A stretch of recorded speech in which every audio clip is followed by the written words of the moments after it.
good for the other people. Okay. That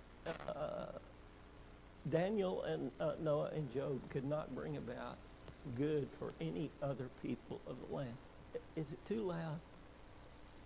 Oh, okay. All right.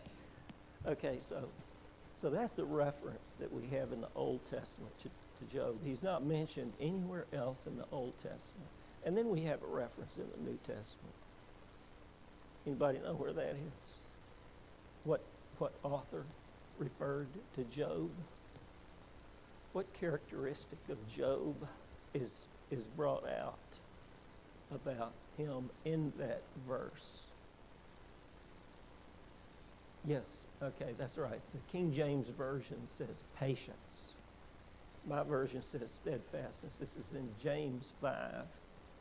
And what it says is, you've heard of the steadfastness of Job and the purpose of the Lord, how the Lord is compassionate and merciful. And so it's talking about the prophets and steadfastness and that sort of thing. And Job is brought forth as an example of steadfastness, or as it says in the King James, patience. Anybody have anything else in James 5:11 besides steadfastness or patience? Okay, endurance. Okay. So anyway,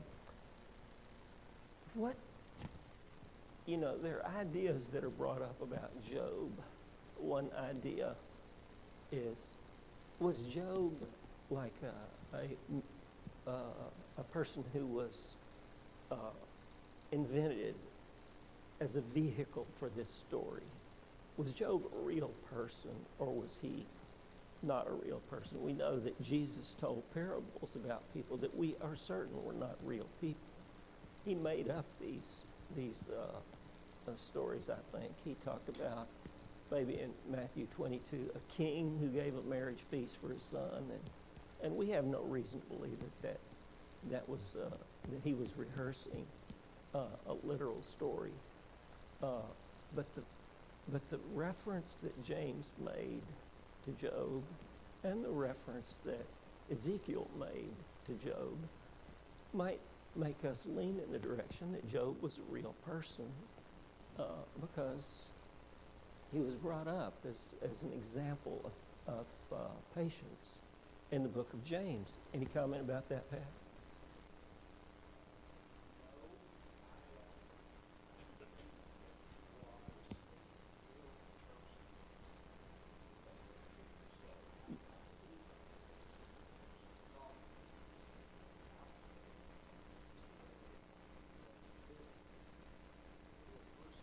Right.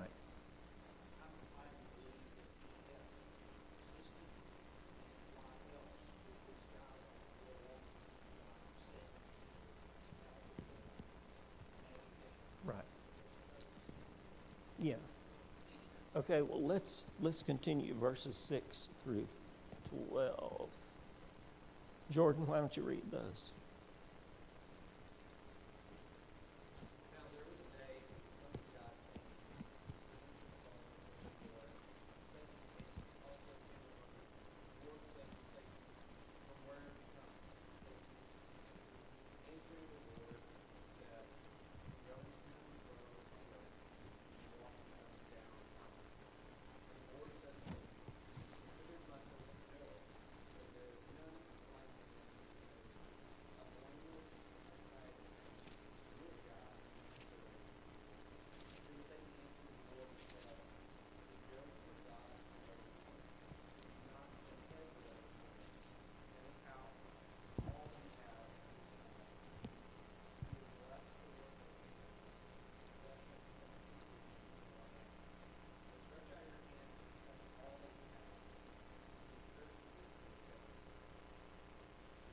Okay.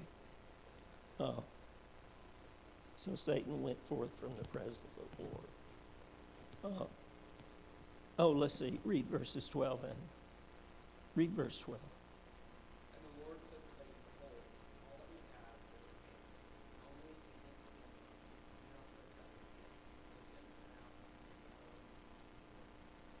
Okay, here's Satan. And it says that the sons of God came to present themselves for the Lord, and Satan was there. There is another verse that is somewhat like this in Zechariah chapter 3. And I'll just read that. It says, chapter 3, verse 1, Zechariah, "Then he showed me Joshua the high priest standing before the angel of the Lord, and Satan standing at his right hand to accuse him. And the Lord said to Satan, the Lord rebuke you, O Satan, the Lord who has chosen Jerusalem rebuke you," and so forth. But it has this image of where Joshua the high priest is standing before the angel of the Lord, and Satan is accusing Joshua. He is there and accusing him.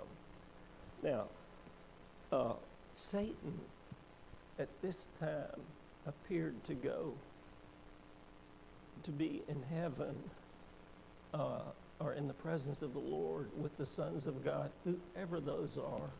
And we don't have to get into all that, but it does suggest that Satan was going back and forth on the earth, was speaking to God in his presence, in the presence of the sons of God. And then in Zechariah, there's another circumstance in which he's standing there accusing someone of something. And in fact, Satan means the accuser. Now, if you turn over to Revelation chapter 12, I'm going to make a connection between these things, and we're not going to have we're not going to go into this in great detail. I'm just going to suggest it, and we'll just assume that I'm right. Okay. Revelation 12, verse 7, and that without regard to the context, it says, "Now war arose in heaven, Michael and his angels fighting against the dragon, and the dragon and his angels fought. But they were defeated, and there was no longer any place for them in heaven." Okay? No longer any place for them in heaven. "And the great dragon was thrown down, that ancient serpent who is called the devil and Satan, the deceiver of the whole world. He was thrown down to the earth, and his angels were thrown down with him. And I heard a loud voice in heaven saying, Now the salvation and the power and the kingdom of our God and the authority of his Christ have come, for the accuser of our brethren has been thrown down, who accuses them day and night before our God. And they've conquered him by the blood of the Lamb and by the word of their testimony, for they love not their lives, even unto death.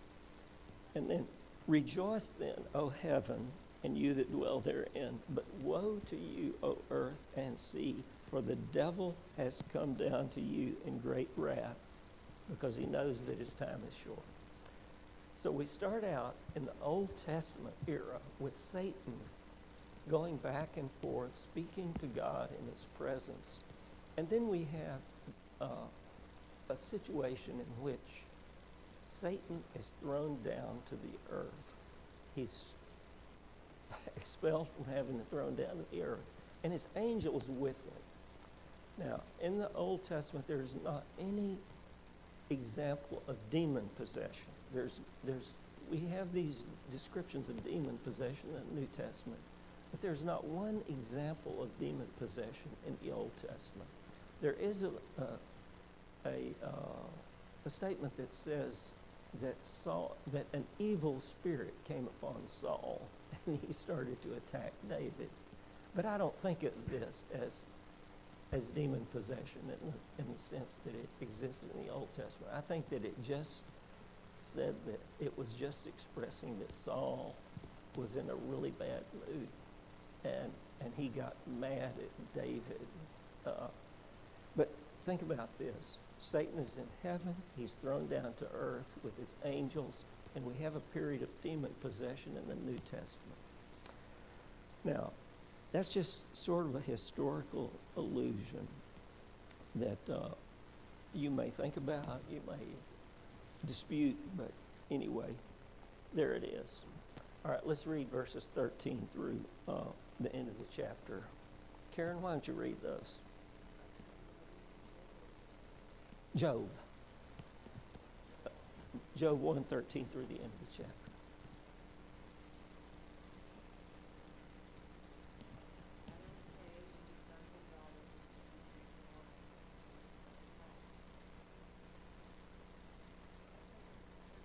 You're right, the end of the chapter. Through 22.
Okay, let's think about what happened between the Lord and Satan. The Lord asked Satan where he had been. What have you been doing? And Satan said, I've been going here and there on the earth and walking up and down on it. And then what did the Lord say to Satan? He said, have you considered my servant Job? He said, I've got this guy that is so good that you are not going to be able to turn him to corrupt him. That is what he's saying to Satan. Have you considered my servant Job? And then Satan says, the reason that Job is so adoring of you and worshipful toward you is because he's got everything. Everything he wants, he's got. And then he says, but put forth thy hand now and touch all that he has, and he will curse thee to thy face. And so God says, have you considered my servant Job? And Satan says, it's just because you have isolated him from all adversity. That's why he's faithful to you. But put forth thy hand and touch all that he has, and he will curse thee to thy face. And then what does God say? Behold, all that he has is in your power. Only upon himself do not put forth your hand. And then what happens? These events that Karen read in verses 13 through the end of the chapter, that's what happened then. And why did it happen? Why did all these things happen to Job's sons and daughters? Why did they happen? What happened that made the house fall on these people? Satan touched all that Job had. He touched all that he had. He killed all of his children and his servants. And so he did exactly what he said he was going to do. He said what God said he could do, what God gave him permission to do. That's what Satan did. And that's what happened in verses 13 through 22. Do you agree with that, Jordan? Okay. And so this is a contest in this story of Job between God and Satan. And this is the first phase of it. And I think that it's worth thinking about this verse and just sort of fixing it in your mind. And that the verse that I'm thinking of is that God said, "Have you considered my servant Job?" And so I had my friend, the preacher, preach a sermon about this, and I never forgot what he said. He said, "Would God ever say that about you? Have you considered my servant blank?" Would God say that about you or me and put us forth as an example of someone who is incorruptible, who is doing what God wants, and who God believes would be steadfast in the face of adversity? So I think that that's a great verse to take from Job. Most of Job we're not going to remember. We're going to start at the end of the 3rd chapter and go through a lot of things that we will never remember specifically. But that verse everyone should remember. "Have you considered my servant Job?" And then another verse that is a well-known verse from Job is verse 21. "Naked I came from my mother's womb, and naked shall I return. The Lord gave, and the Lord has taken away. Blessed be the name of the Lord." In all this, Job did not sin or charge God with wrong. And so that is another famous verse from Job that we can sort of fix in our minds. And while we're thinking about that type of thing, I want to suggest one more. And this is in chapter 19, verse 25. Chapter 19, verse 25. And that verse says, "For I know that my Redeemer lives, and at last he will stand upon the earth. And after my skin has been thus destroyed, then from my flesh I shall see God." I think that this is another famous, memorable verse from Job. And if there are 3 verses that we remember, I think it will be these 3. Okay, let's continue this story because it gets worse. Chris, why don't you read? Okay, read verses 1 through 6.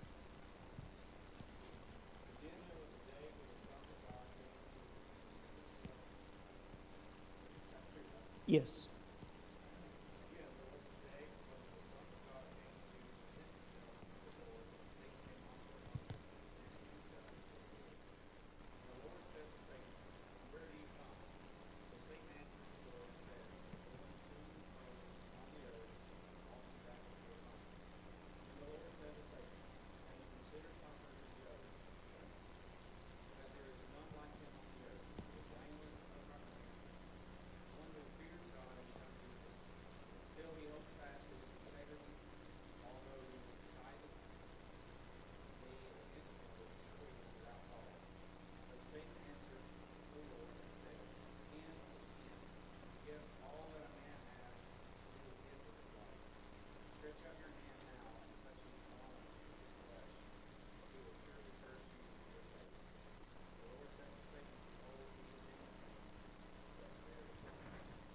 Okay, so now this contest is ratcheted up a notch, and it's a really, really important notch to Job, because Job has not heard any of this conversation between God and Satan, right? We have no reason to believe that Job knows anything about it. He's just living his life. And all of a sudden, after being the greatest of all the people of the East, the richest man there is, with 10 children that are all gratifying to him. Now all of his children have been killed, and everything has been taken from him.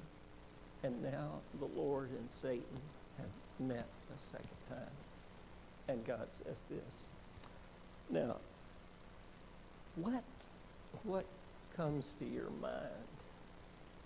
What questions come to your mind in the context of this story?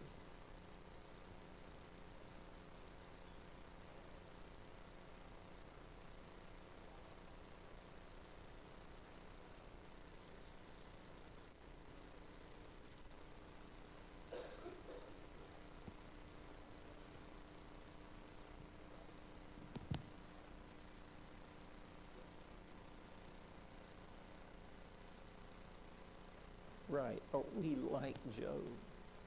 When God says, have you considered my servant Job? He has this belief that Job is going to maintain his integrity. Right.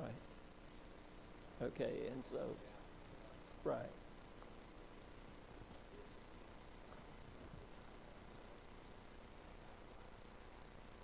Yeah. What about if you get cancer, if you have, in the context of the death of the child, financial reversal, illness, things like that, right? Okay.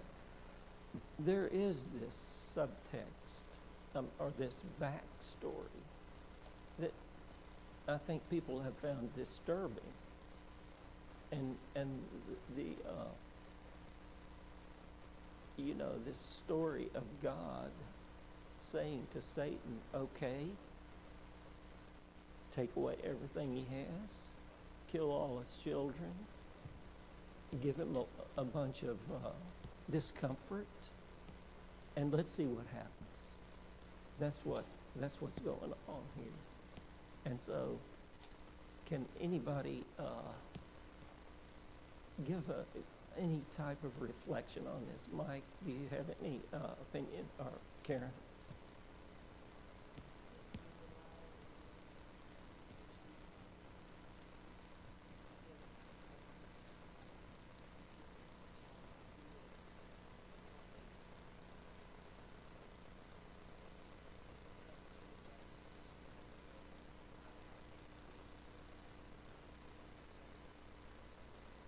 Right. And it is an odd story that Satan and God are having this conversation. That they are actually, that this is actually a conversation between Job and God. And that the reason that Job experiences these problems, these just severe problems, is that God has given Satan permission to do these things. And so, the story of Satan and demonology in the New Testament is a complex story, but we do have a story that is at least set up in this way. Anybody like to make a comment about this at all?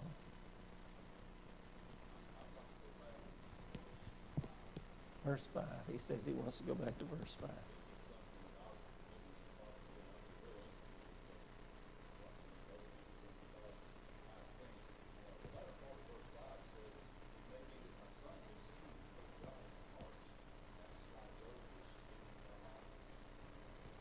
Right, right.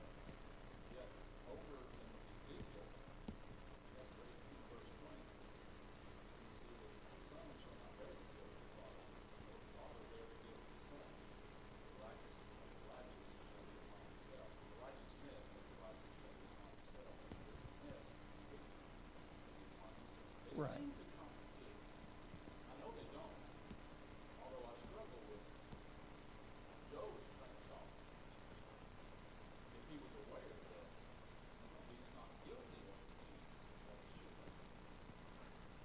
Right. I think that Job is trying to is offering sacrifice for the guilt of his children, not for any shared guilt that he has.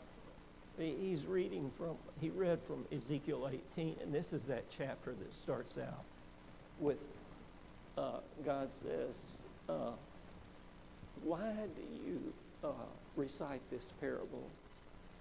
The fathers have eaten sour grapes and the children's teeth are set on edge.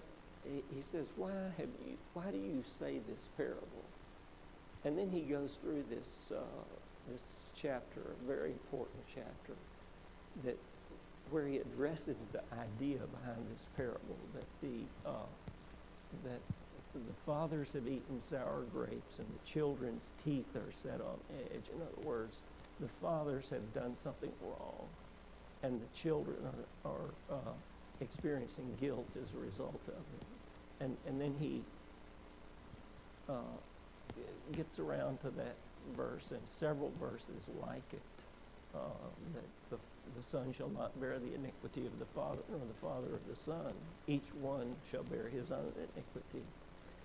I think that this is just telling us sort of the kind of man that Job is, that he's thinking about right and wrong all the time. He's thinking about the potential that his children have to do wrong. I pray for my own children and grandchildren all the time. I pray for them every day that the faithfulness that they have will remain. I pray for Stella, my granddaughter, that she'll be faithful to the Lord, and so I can't make her faithful to the Lord. She's going to make her own decisions. Not right now. I make her do what I want her to. Not really. I can't do that. She's too tough for me. But anyway, I pray for my children and grandchildren. I think that this is just describing something that you or I might do in a similar way. Right. Right. Yes.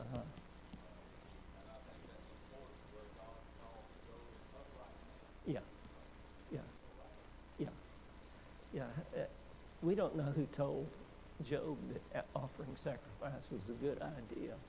We don't know if Job knew what he could accomplish on behalf of his children and what he might not be able to accomplish on behalf of his children.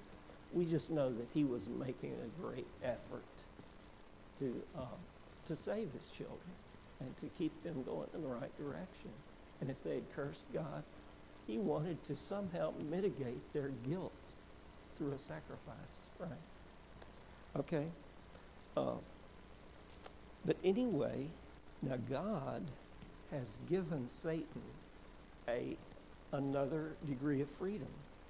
And that degree of freedom is that Satan is now allowed to afflict Job in the flesh. And that's what Chris read. Okay. Alex, why don't you read for us, okay? Read verses 7 through the end of the chapter.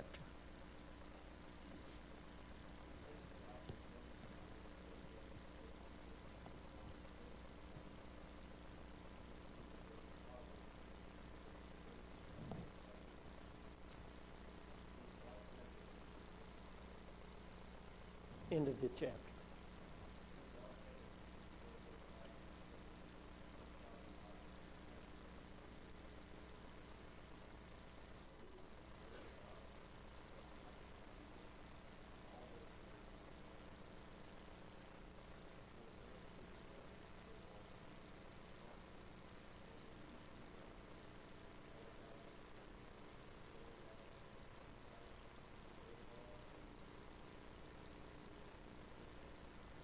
Good enough. Yeah.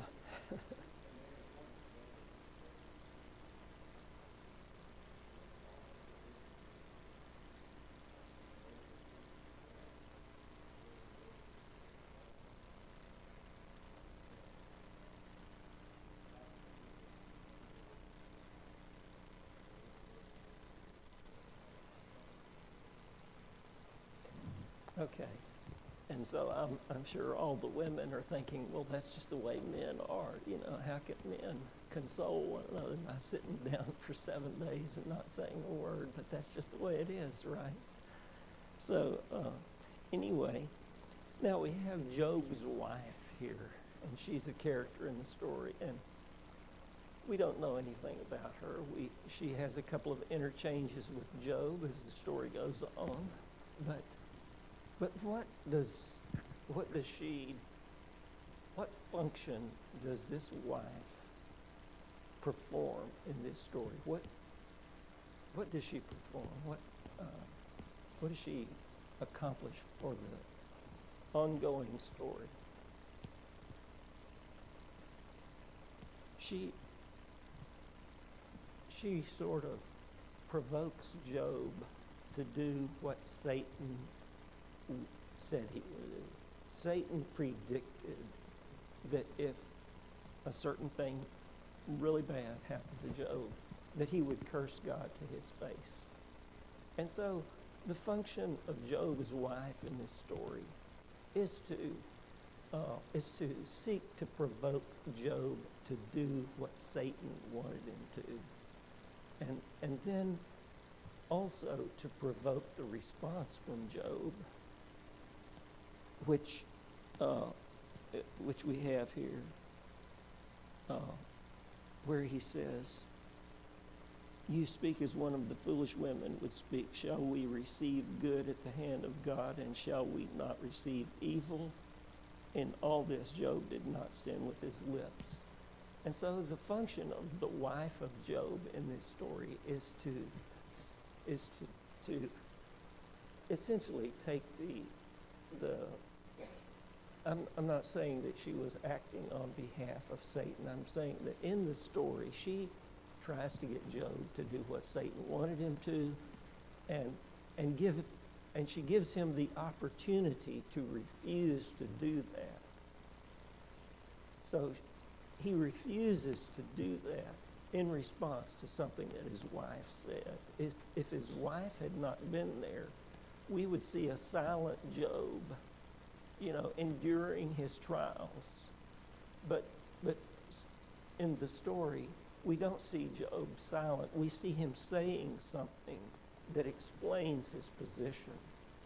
And his position is, shall we receive good at the hand of God, and shall we not receive evil? And so he says, in essence, I have been blessed all my life, and now I've lost my blessing. But would I worship God when he was doing good to me, and then not worship him when times are bad?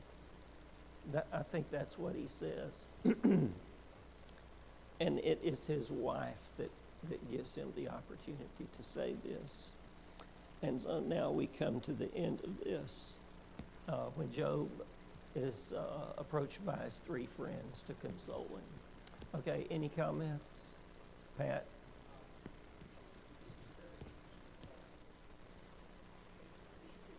Yeah. Well, you can bring it up next week.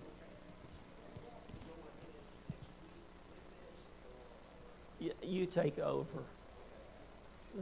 This is we're getting into the 3 friends. Okay. Okay. All right. Well,